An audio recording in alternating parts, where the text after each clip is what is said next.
അല്ലാഹുവിന്റെ പ്രവാചകൻ വീണ്ടും പറഞ്ഞു, വലഹറത്തിൽ കൈനാത്തു വൽ മആസിഫു. നമ്മുടെ വീട് മുഴുവനും ഖിയാമത്ത് നാളിന്റെ അടയാളമാണ്. വലഹറത്തിൽ കൈനാത്തു വൽ മആസിഫു.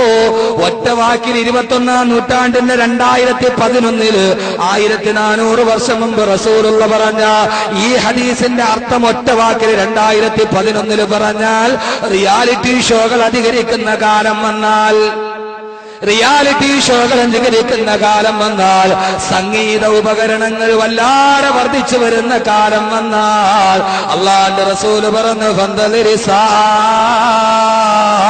നിങ്ങൾ ഖിയാമത്ത് നാളിനെ പ്രതീക്ഷിച്ചുകൊള്ളുക. റിയാലിറ്റി ഷോകൾ അധികരിക്കുക. 40 കഴിഞ്ഞവനൊരു ഷോ, 45 തീർന്നവനൊരു ഷോ, 60ലേക്ക് കാലെടുത്തവന് മറ്റൊരു ഷോ, 18 കഴിഞ്ഞവന് വേറൊരു ഷോ, 12 കഴിഞ്ഞവർക്ക് വേറൊരു ഷോ, തലമുടി നരച്ചവനൊരു ഷോ, നരക്കാത്തവനൊരു ഷോ, മുട്ടുമറഞ്ഞവനൊരു ഷോ, ഇങ്ങനെ 10,000 ഷോകൾ വന്നാൽ മാപ്പിളപ്പാട്ടിനൊരു ഷോ, മാപ്പിള അല്ലാത്തതിനൊരു ഷോ. അല്ലാഹുവിന്റെ റസൂല് പറഞ്ഞു, അല്ലാഹു അമാനത്തായിട്ട് ഏൽപ്പിച്ച സ്വന്തം പെമ്മക്കളെ അരപ്പാവാട കൊടുത്തിട്ട് ജഡ്ജിമാരുടെ മുമ്പിൽ നൃത്തം ചെയ്യിച്ചിട്ട് അവളുടെ മാംസഭാഗം ഇഷ്ടപ്പെട്ടാൽ നിങ്ങൾ SMS അയക്കണേ എന്ന് ഉളുപ്പില്ലാതെ പറയുന്ന ഒരു സമൂഹത്തിന്റെ കാലം വന്ന ആയിഷ ബീവിയിട്ട, ഖദീജ ബീവിയിട്ട തട്ടം തലയിലിട്ടിട്ട് റിയാലിറ്റി ഷോകളുടെ സ്റ്റേജിലിരിക്കുന്ന പെണ്ണിന്റെ കാലം വന്ന, പൊന്നുമോളെ എന്ത് കാണാ നീ കാണിച്ചു പോയത്? ആയിഷ ബീവിയിട്ട ഹിജാബല്ലേ, ഖദീജയിട്ട ഹിജാബല്ലേ, ഫാത്തിമയിട്ട പർദയല്ലേ, ബഹുമാനപ്പെട്ട മൈമൂന ബീവി ഇട്ട് തന്ന ഹിജാബല്ലേ? ആ ഹിജാബിട്ട് മദീനത്തിന്റെ മണ്ണിലൂടെ നടന്നതല്ലേ? അതേ ഹിജാബ് വിട്ടിട്ട് ഐഡിയ സ്റ്റാർ സിംഗറിന്റെ ബാൽക്കണിയിൽ കയറിയിരിക്കുന്ന പെണ്ണിന്റെ കാലം വന്ന, ഒരു ഉളുപ്പുമില്ലാതെ പെൺമക്കൾക്ക് SMS ചോദിക്കുന്ന രക്ഷകർത്താക്ക്, എന്തിനാ പൊന്നു രക്ഷകർത്താക്കളെ സ്വന്തം മക്കളെ വിട്ടിട്ട് വേണോ 40 ലക്ഷത്തിന്റെ ഫ്ളാറ്റിൽ കിടക്കാൻ? അങ്ങനെ ഒരു സൗകര്യം നമുക്ക് എന്തിനാ? ചെറ്റക്കുടിൽ ജീവിച്ചാലും അള്ളാഹുവിന്റെ സ്വർഗത്തിലോട്ട് കൈപിടിച്ചു പോകുന്ന പൊന്നുമക്കള് വേണ്ടേ? അള്ളാഹുവിന്റെ റസൂല് പറഞ്ഞു, ഭാഷ കടുത്തു പോയാൽ നിങ്ങൾക്കാർക്കും ഒരു പ്രശ്നവും തോന്നരുത്. ചില ആളുകളൊക്കെ ഇതിപ്പോ ഹലാലാണെന്നുള്ള രീതിയിലാണ് ചെയ്യുന്നത്.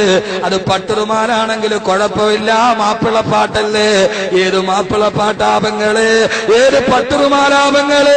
അല്ലാഹുവിന്റെ റസൂല് പറഞ്ഞു, വാദ്യോപകരണങ്ങൾ വർദ്ധിച്ചു കഴിഞ്ഞാ പന്തലിരിസാ,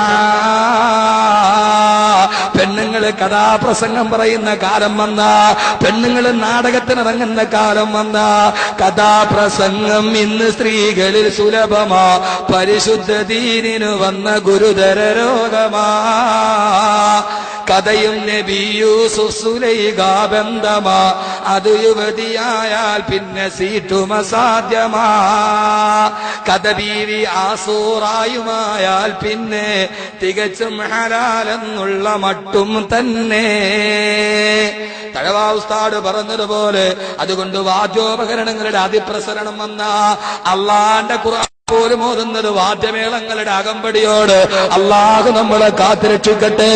അള്ളാന്റെ റസൂല് പറഞ്ഞു, റുബ്ബകാരിഇൽ ഖുർആൻ, എത്രയോ ആളുകളാണ് ഖുർആൻ ഓതുന്നത്, അവൻ ഓതുമ്പോൾ വൽ ഖുർആനു യൽഅനുഹു, ഖുർആൻ അവനെ ശപിച്ചുകൊണ്ടിരിക്കുകയാണെന്ന് നബി മുഹമ്മദ് മുസ്തഫ.